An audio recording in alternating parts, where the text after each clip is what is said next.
Good morning, all. Sorry for the technical issues. These things happen. I apologize. Let's just wait for a couple of minutes for your colleagues, some of your colleagues to join us. Thank you.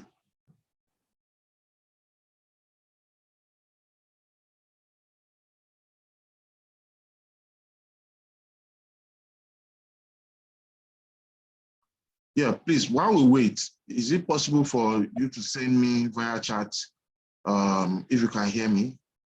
Just send me a message via chat if you can hear me.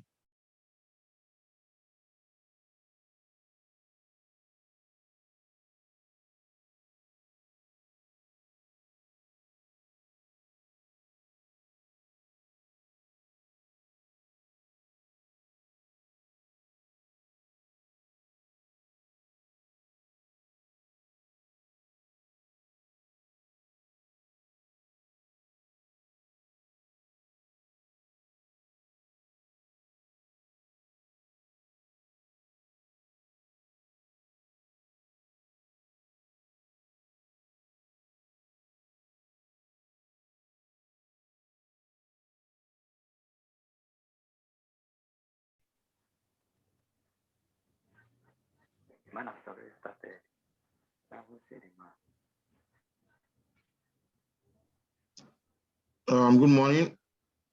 Can anybody hear me? Good morning. Can you hear me? Good morning, sir. I can hear you, sir. All right. So please everybody kindly mute yourself so that we can start. Okay, sir.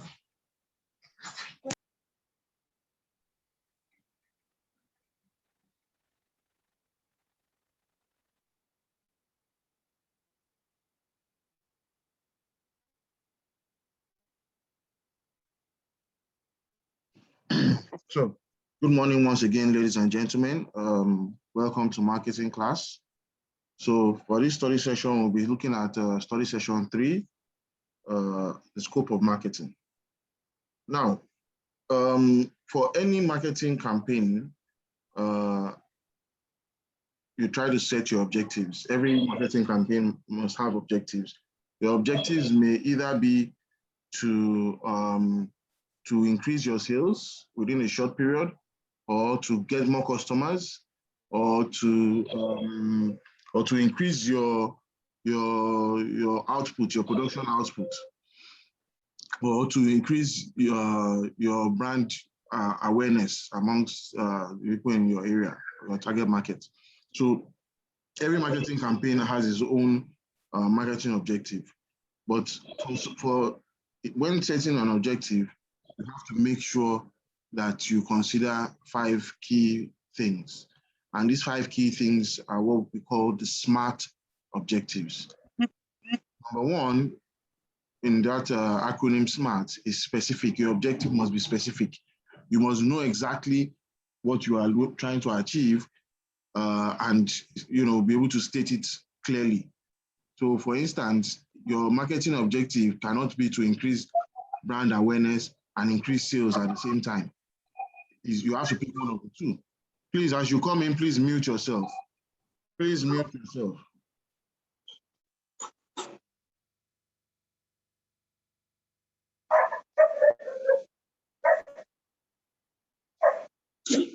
All right, so please, who is that person? Can you please mute yourself? Give me a minute, let me mute everybody. Please, can you mute yourself if you are just coming in?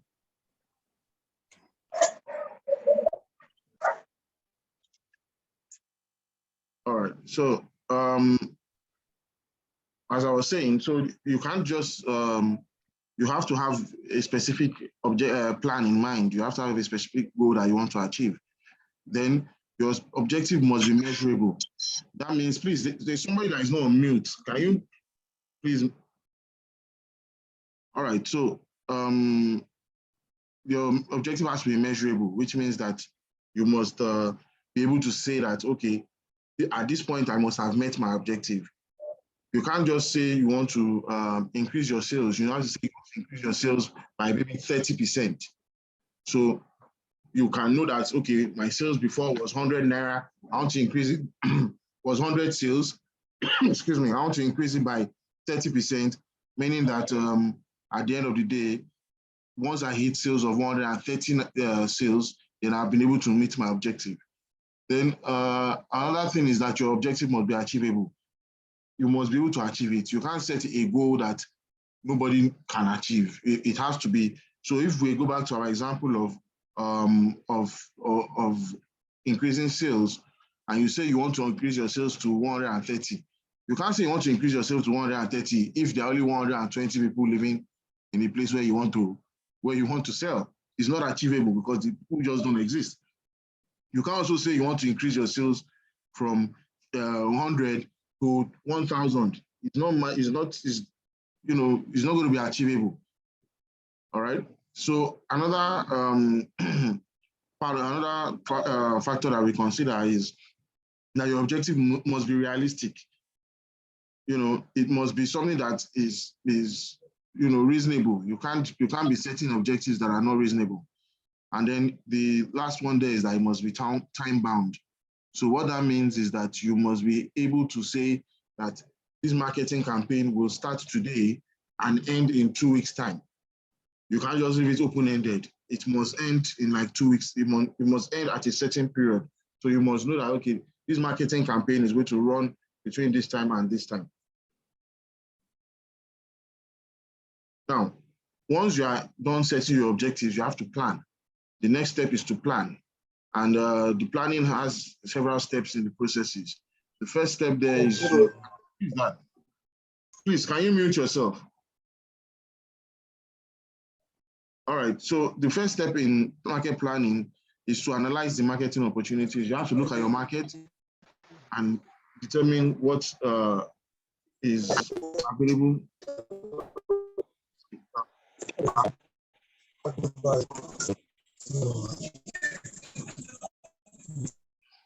All right.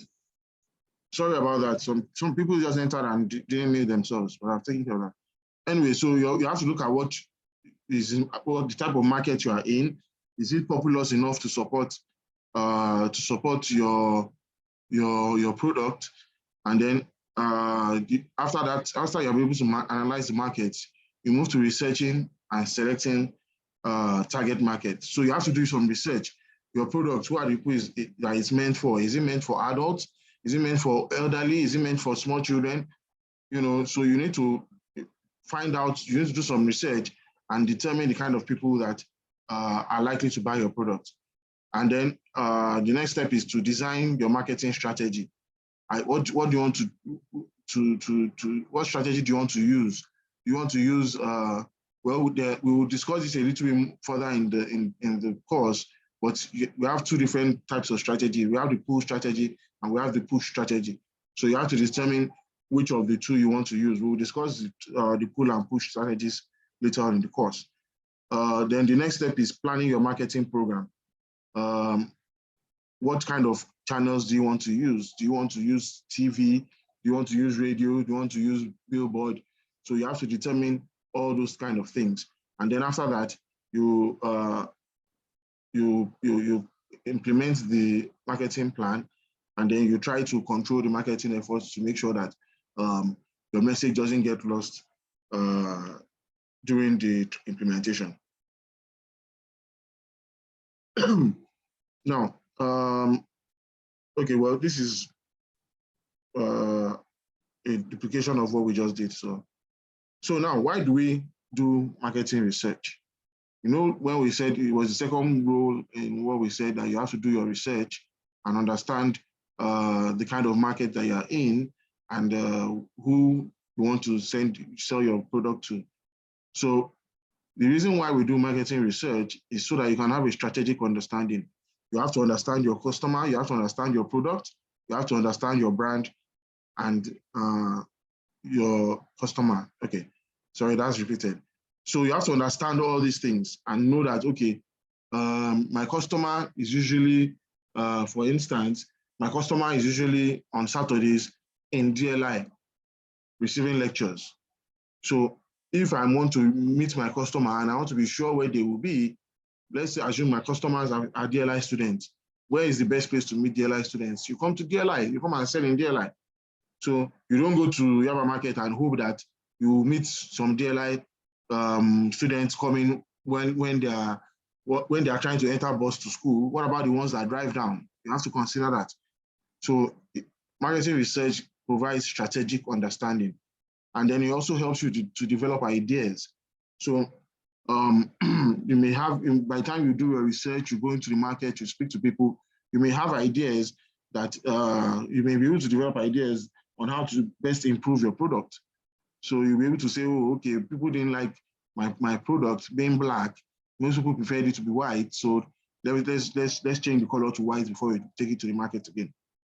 Now, another important role of market research is that it helps you to evaluate your product mix.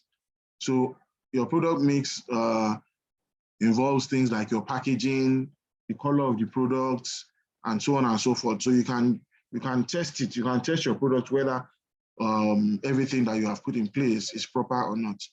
And then the last important role of marketing research is that it helps you to monitor the market, know what's going on, and also the consumer. If your consumer base is changing, if their tastes are changing, you'll be able to know once you are able to conduct market research. So this is more or less like a duplication of the last slide. So how do we conduct marketing research? We conduct marketing research using different tools. Some of the tools are listed here. We have the questionnaire. I'm sure one or two of you may have had a chance to fill a questionnaire at some point. Other tools that we use are what we call psychological tools, which are sort of like a more advanced type of questionnaire that reads the customer psyche and tries to understand why the customer behaves in the way that it does. So how do we conduct marketing research? There are a couple of steps in conducting marketing research. The first one is that you have to define and establish your problem. You have to know what your research is trying to solve, the problem your research is trying to solve. You have to know it from the beginning. So you don't just go into the market and say, I'm doing research. You have to know the problem you are trying to solve. Then number two is you have to determine the objectives and information needs. What do you need in order to solve that problem? What kind of information, sorry, excuse me. What kind of information do you need to solve your problem? Then number three is that you have to design the research. You have to determine what kind of tools that you want to use, the kind of people you want to talk to, how many of them you want to talk to. So you have to design your research. The next step is collection of data, which is where you go out and you speak to people and you collect your data either using your questionnaire or your psychological tools. And then from there, you take the data you have collected, you process it and analyze it. And then once you are able to come up with your findings, you prepare and present your marketing report. So these are the steps that I've also aligned for you.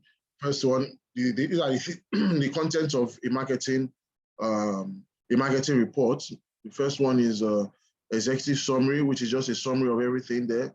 Background information, objectives of the research, methodology, how long the research took, where did you do the research, what are your findings, what can you conclude from them, and what recommendations can you give. Now, we've discussed extensively about preparing a marketing program and how to carry out the research for it, how to carry out marketing research. I don't know if there are any questions. You can please send it to chat. Please, if you have any questions, send them to chat as we move ahead to the next topic. So we are going to be looking at consumer behavior studies. We study consumer behavior because we want to understand what the consumer is going to do. Because if you are able to successfully predict what the customer will do, then you have a better chance in getting your product sold. So one of the key things that we look at in consumer behavior,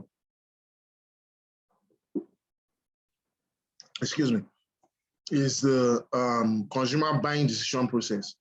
Because yes, it is easy to say you're going to buy something, but you don't, as a consumer, there's a process that leads to you buying anything at all. Now, it doesn't have to take a long time. It can be, we're talking about something that happens in seconds. For instance, you can be thirsty and then, you go out and you buy what you would normally do. But there is a step-by-step, we can break that you going out to buy something into a step-by-step model that would show you what happened before you eventually bought that thing. All right, and that step-by-step model is what we call the buying decision process. Now, the buying decision process takes off from problem recognition. So let's say you are thirsty. That's a problem for you as a consumer. You are thirsty. So the minute that you realize that you are thirsty, because you don't just go out and buy a drink, you have to first understand, there has to be something that is driving you. So your problem, or the problem that you identify at that time, is that you are thirsty. So the first step in buying anything is first to recognize a problem. It may be that you are thirsty, it may be that you are hungry, it may just be that in fact, sometimes it may just be that you want to show off. But you wanting to show off is in its own a problem. So that's the problem that you have, and that you have to purchase something to solve that problem. So the next step, once you recognize that you have a product, is that you search for alternatives. Now, let's say you are thirsty. There are different things you can drink. You can drink water, you can take a soft drink, you can take juice, and so on and so forth. You can take yogurt or whatever. So in your mind, you will look, oh, okay, I'm thirsty. What are the things that I can drink? Is it water I want? Is it Coke? Is it Fanta? Is it Sprite? So there are different alternatives, and all the alternatives will occur to you. And all these things I'm talking about, everything may be just, you might not even realize that you are doing it, but you are doing it. Galaxy A51, please send, you have your hand up, please send your comments to the chat, please. Please send your comments to the chat. All right, thank you. All right, so once you have considered all the alternatives, then you start to evaluate it. If I drink water, does it usually quench my thirst? Or is it Coke that I want to quench my thirst? So you have to evaluate them and see which one will be the best choice. So the first thing is that you look at all the alternatives, you search for the alternatives, and then you now, out of the alternatives that are presented to you, you look which one is the best choice. So you evaluate your choices, your alternatives. And then once you pick the best one, then the next thing to do is to go ahead and purchase it. And after you purchase it and you take that drink, then you can now say whether it is a good solution to your problem or not. If you don't find it to be a good solution to your problem, next time you have that problem, you probably won't buy that alternative, that choice. You won't buy it because it didn't work out well. So that is the consumer buying decision process.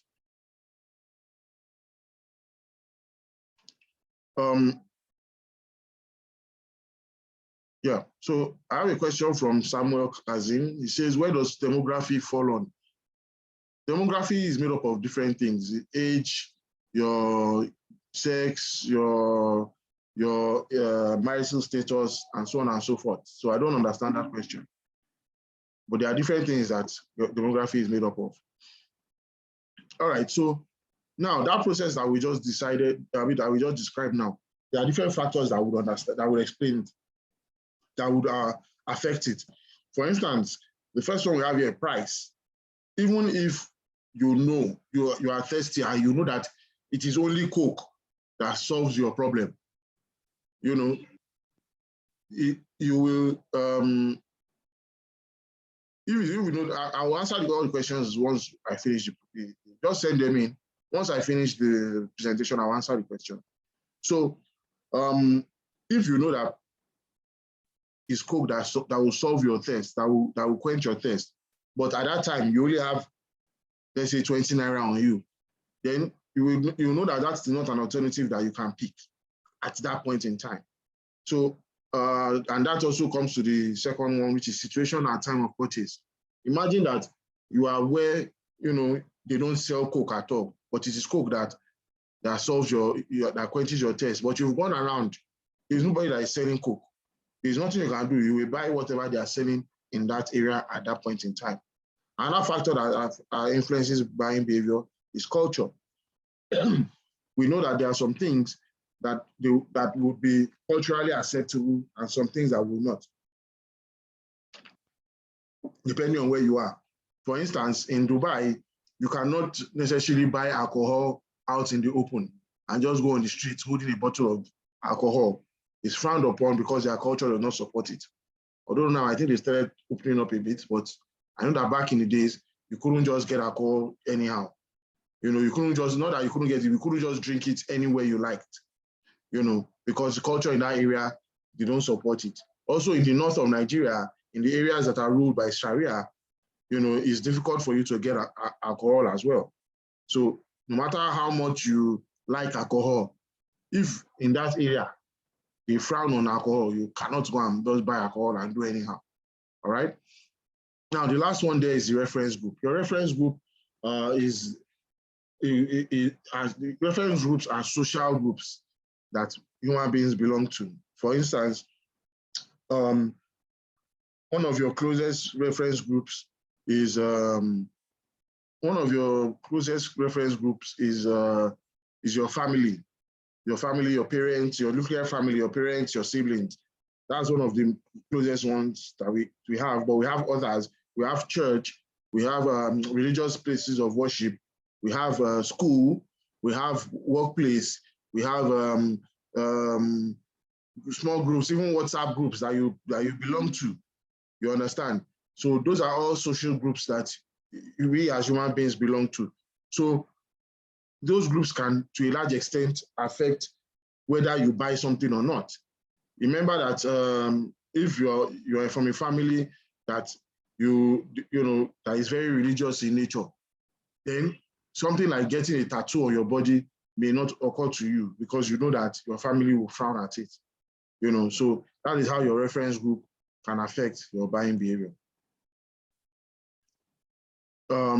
So also, there are also other factors which are personal to the consumer that affect buying behavior. Again, we also have lifestyle of the consumer. Are you the outgoing kind of person, or are you the kind of person that likes to stay at home?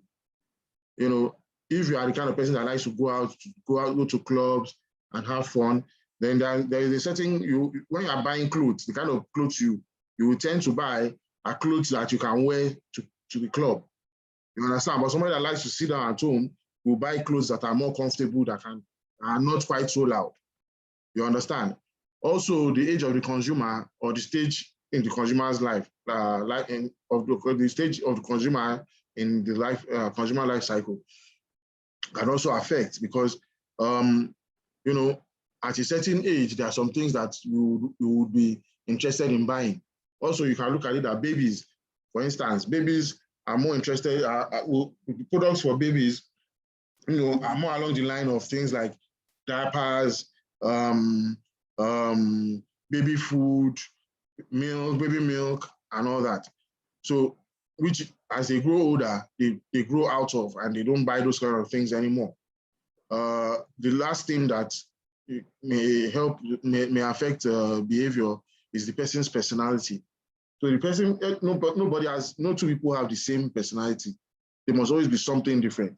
So the kind of person you are, the traits that you have will go to a long extent to determine whether you are going to go, whether you're going to buy some things or not. If you are the kind of person that your personality is rugged, you like rugged things, you like, you know, rough things, you like to be outside, you know, playing sports and all that, there are some things that you're going to need to buy that somebody that doesn't play sports is not going to buy. You understand? So your personality can go a long way to affect your behavior. Now, we look at some of the customer behavior theories. We will just go through them quickly because of time.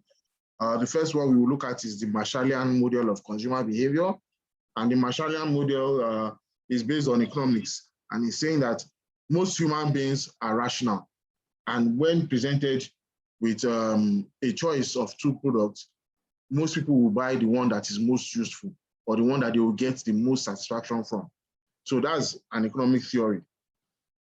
But in marketing, we tend not to agree too much with economic theories because the truth of the matter is that human beings are not rational. And that is the reason why companies like Mercedes-Benz or BMW are selling anything. It doesn't make any sense if a car is going to carry you from point A to point B. According to Marshall, it means that everybody should buy a Toyota because at the end of the day, the Toyota, or even not even Toyota anymore, everybody should buy a Kia because it's the cheapest model. Because all you need is something to carry you from point A to point B, and a Kia will do that quite okay. So there's no reason why anybody should spend more money on a more expensive car if everybody was rational. You understand? So it's important that you know that these models, these theories exist, but not all of them may be correct. So this Marshallian model in marketing, we don't agree with it. We believe that human beings are not rational, and they will not go over what to give them the most utility. They will rather go with what will give them the most satisfaction. All right? Or what do you think will give them the most satisfaction? So another consumer behavior theory is the Pavlovian model of consumer behavior. And the Pavlovian models, talks about stimulus and response. And the model says that for every stimulus, there must be a response. So for every time you are thirsty, you must always look for something to quench your thirst. For every time you are hungry, you must always look for food to eat. So that is the Pavlovian model of consumer behavior. That what he's trying to say is that for marketers to be able to sell their product, they have to look for how to create that stimulus so that they can get the response of the customer buying the product. The Freudian model of consumer behavior speaks about the id, the ego, and the superego. Now, the id is that need that comes from within. It is like thirst or like hunger. It is the need that comes from within that, that allows you to know that there's a problem.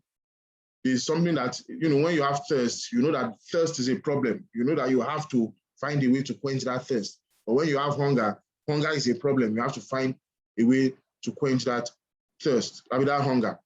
So that id is something that is coming from within, the need that you have as a human being. And the ego is the choices or the possible choices, the alternatives that you will allow yourself to consider in solving that problem. So what do I mean by that? Now, I can't remember the last time I drank pure water. Not that there's anything wrong with pure water, but I just feel that I would prefer the way I see myself. I see my ideal self as somebody that would only drink bottled water. So if I'm thirsty, 100 pure water sellers can pass my front. I will not even see them. I will not consider them because I believe that it is not something that can solve my problem. You understand? I believe that at my level, I should be drinking bottled water. So that ego is what allows you to make a choice.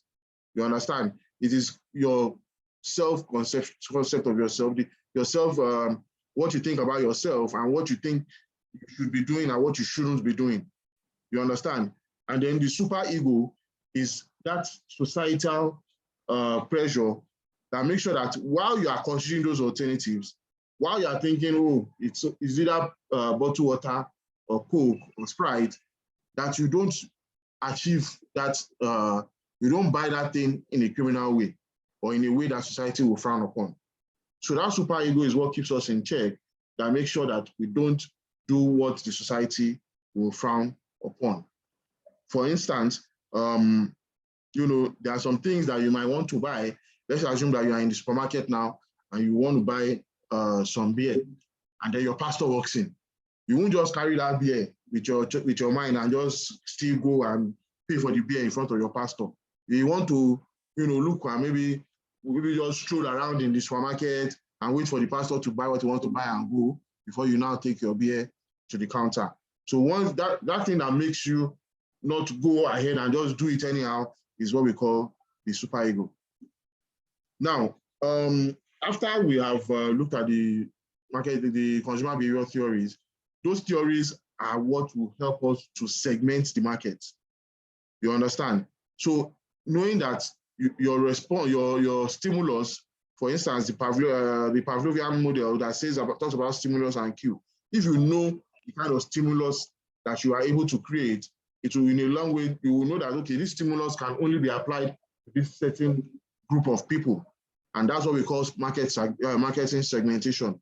So segmentation is a grouping of consumers who are homogeneous. That means they are the same in some way, and then differentiating the products or brands to meet that group, the needs of those groups that you have created.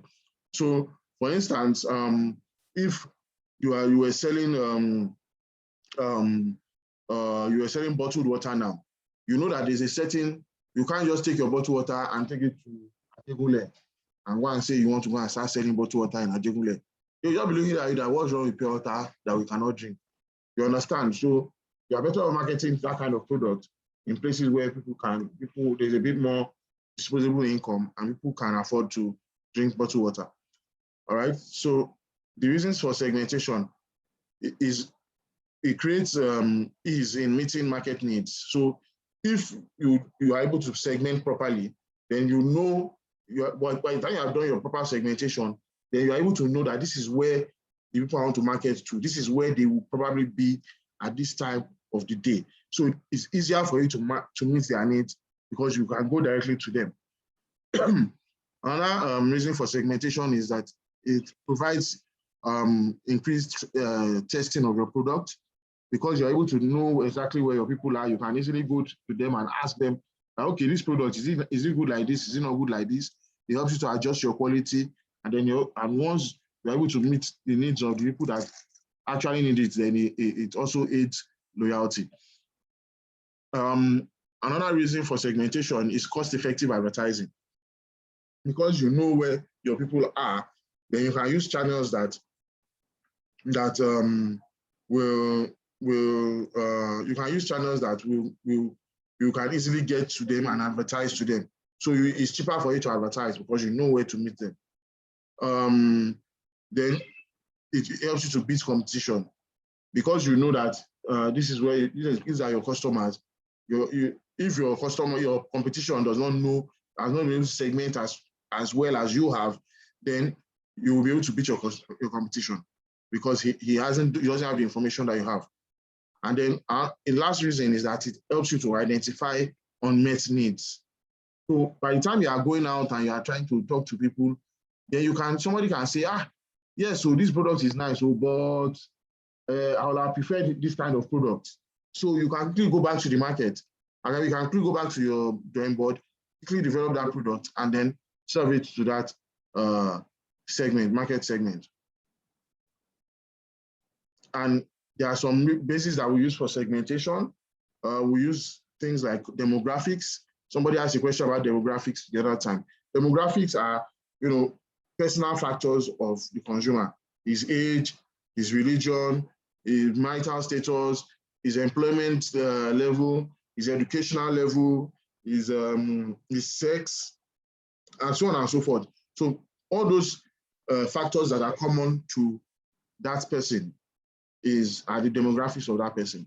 So in segmenting, you might want to say, okay, we want people of so and so sex. Maybe we want all the males who are within the age range of 30 and 50, and are Christians and have educational level of maybe up to BSc.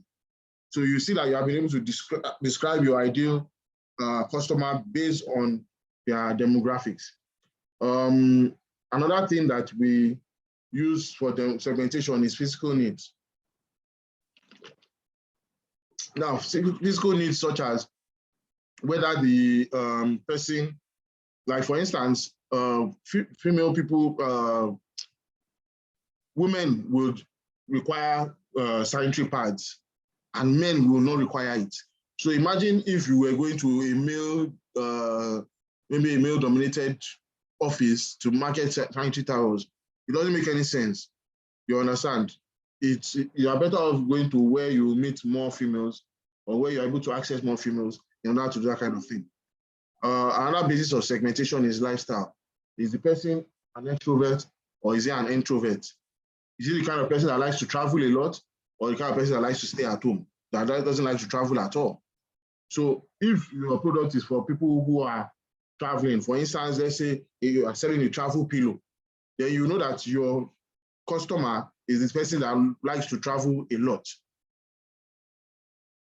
So, okay, that likes to travel a lot. So you will know how to segment your market based on that. All right, so the effects of segmentation are as follows. On consumers, it helps to improve purchase decision, because once your marketers have done their proper segmentation, then they are giving you the best products that you need as a consumer. On brands, it helps to differentiate products. So you can, as a brand, have, like for instance, Coca-Cola as a company, they have Coke, they have Fanta, and they have Sprite. They don't, it's not by mistake.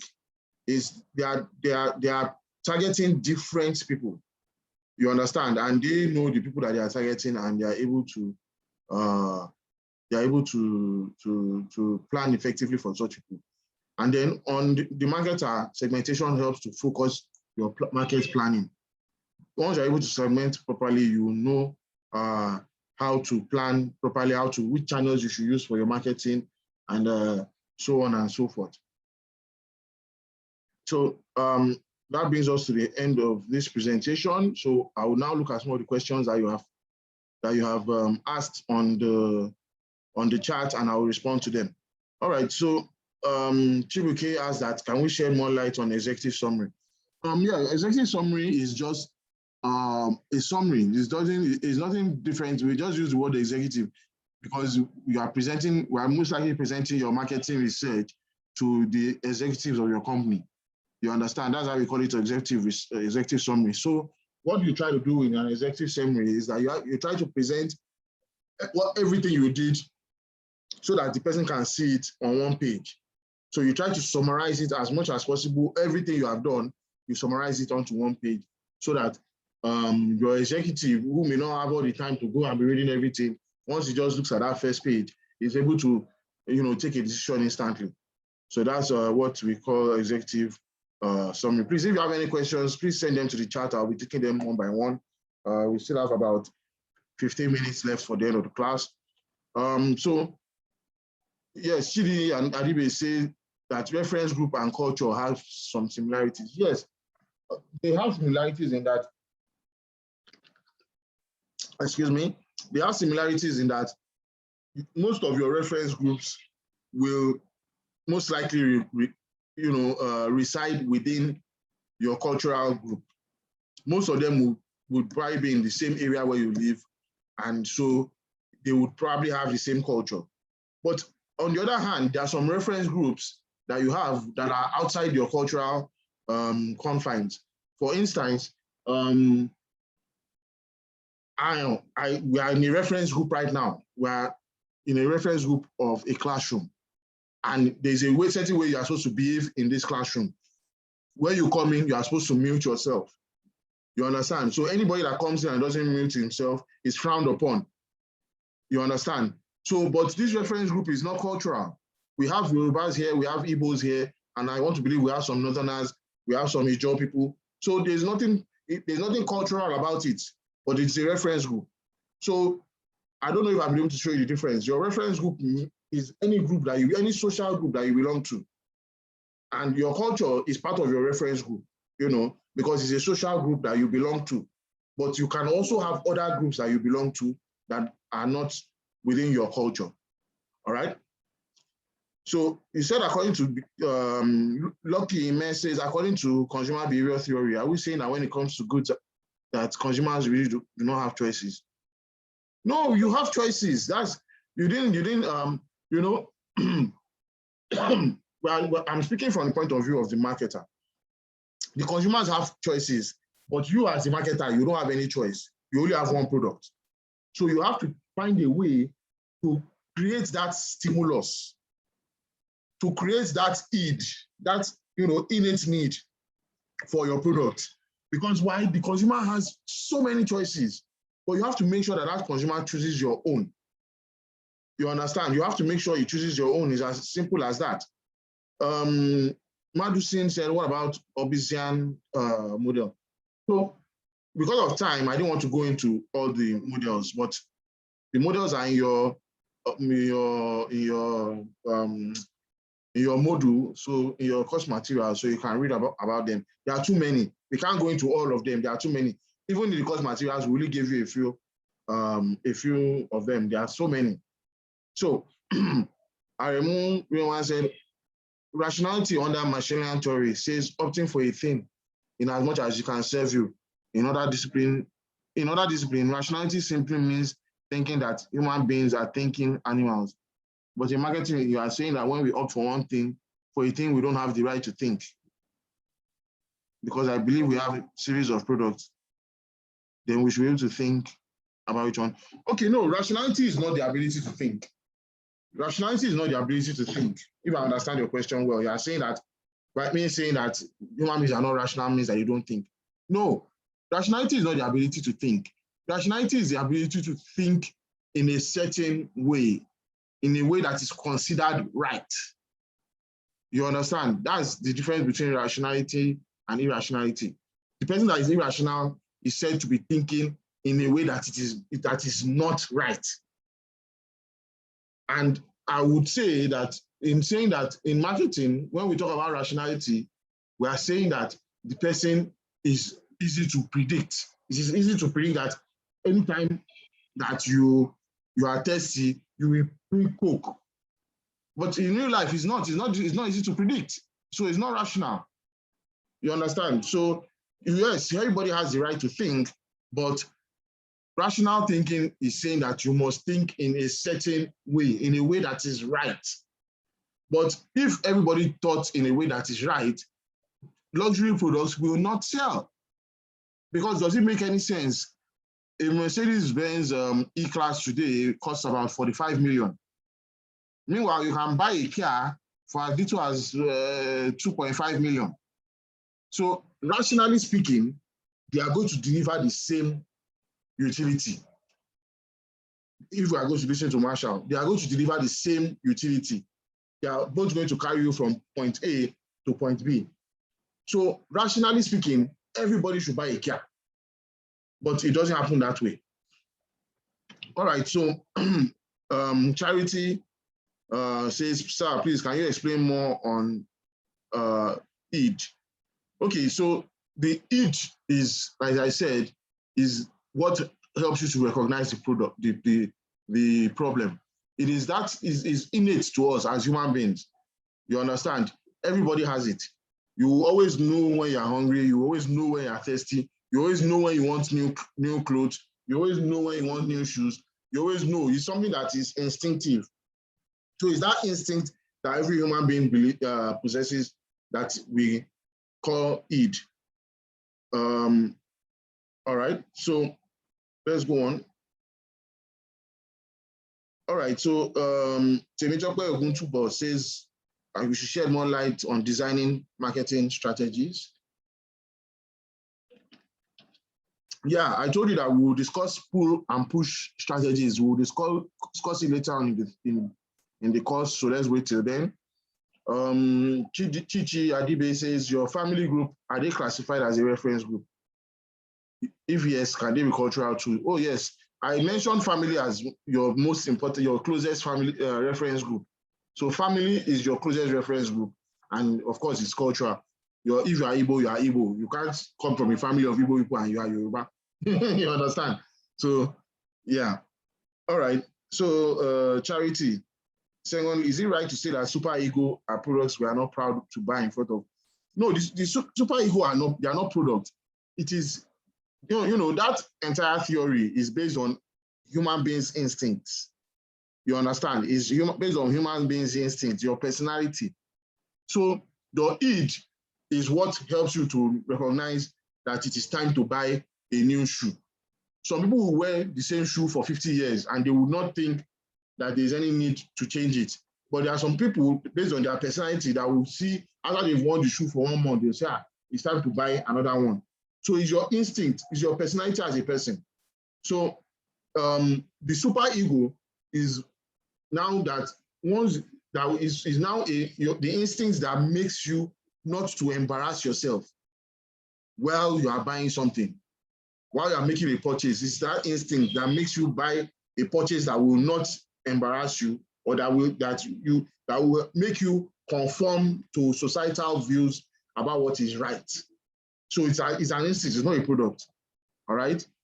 I just used the idea of buying beer to try and explain it. Super ego is an instinct, not a product.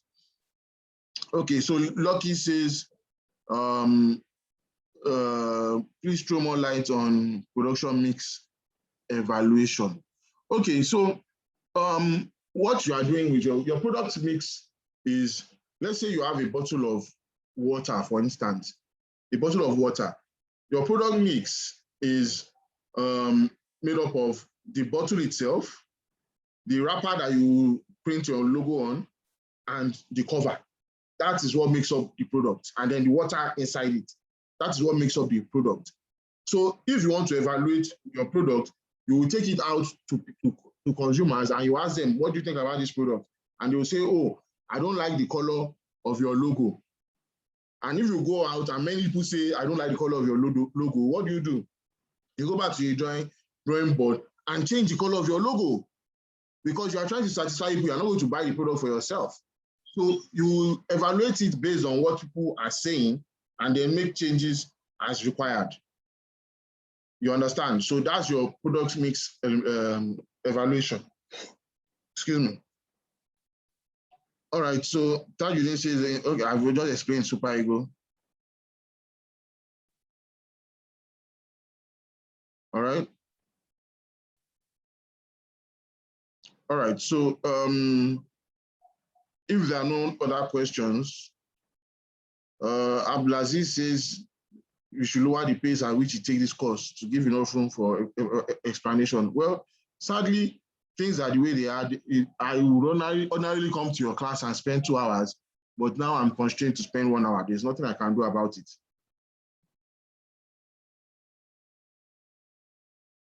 Yes, I will share the PowerPoint presentation to you and also post this video to YouTube and send the link to you so that you can go through it anytime you like. All right, so I will do that. I will send the link of the video shortly. All right, so any other questions? All right, thank you very much. We've come to the end of the class, and it's been nice being here with you. All right, so take care, everybody. Have a lovely day. Enjoy your weekend.